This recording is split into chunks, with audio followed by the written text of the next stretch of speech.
Halo semuanya, perkenalkan nama saya adalah Carmelita Jessi Setiawan dan saya berumur 14 tahun.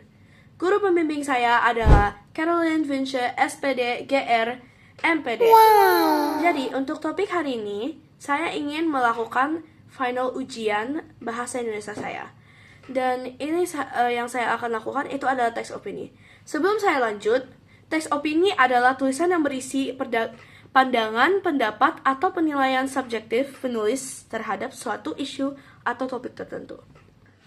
Berita yang saya pilih adalah pada tahun 2023, Aceh dilanda 418 bencana dengan kerugian 430 miliar rupiah.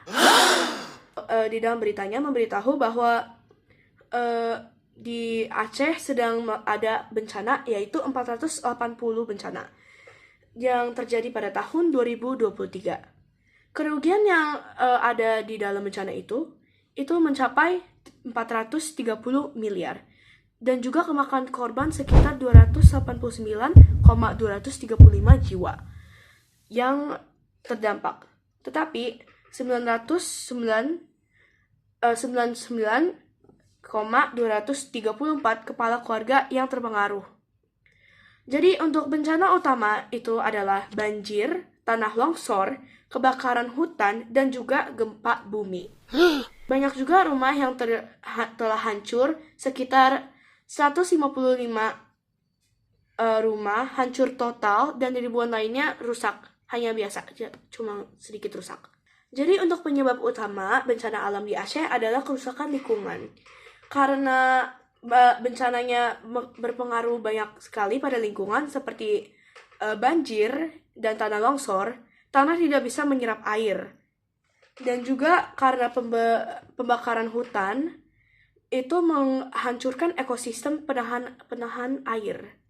Dan juga perkebunan, kelapa sawit, dan industri kayu itu juga semuanya deforestasi. Jadi untuk langkah mitigasi yang diperlukan itu adalah penegakan hukum terhadap kerusakan lingkungan. Ini bisa mencegah deforestasi dan juga pembakaran hutan yang ilegal. Karena ulah manusia, lingkungan kita juga agak sedikit hancur seperti hutan kita. Banyak sekali kan yang pembakaran hutan secara ilegal, dan karena itu hutan kita jadi hancur. Kita juga bisa melibat masyarakat dalam menjaga alam seperti hutan kita, jangan membakar dengan ilegal, atau kita juga bisa jaga alam kita. Dan untuk kedua itu pembangunan infrastruktur yang tahan bencana.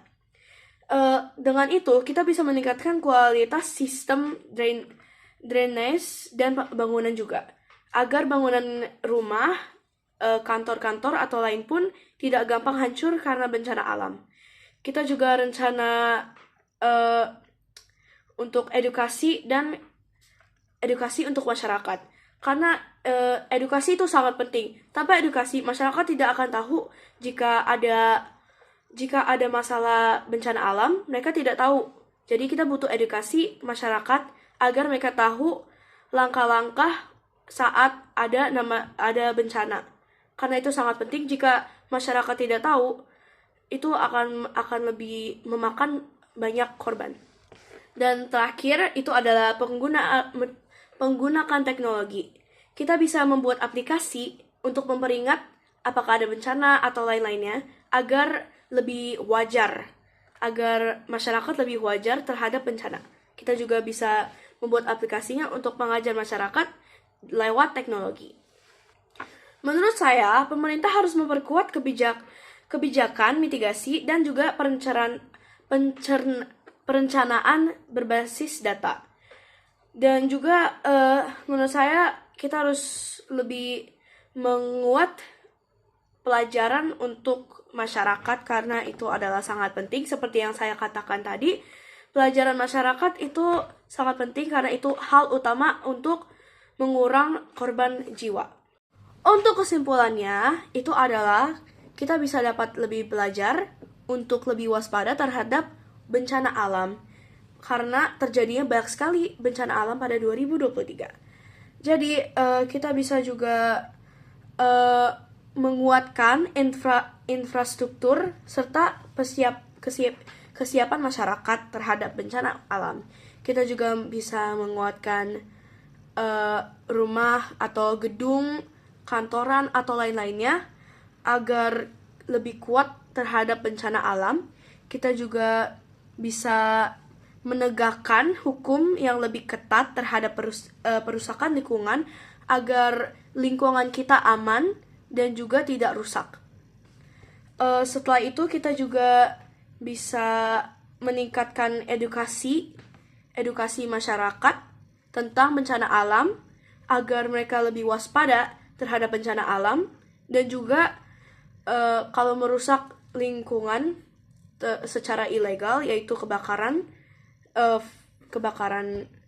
lingkungan tanpa sebab, itu sangat bahaya karena itu bisa merusak lingkungan alam kami dan bisa berpotensi banyak.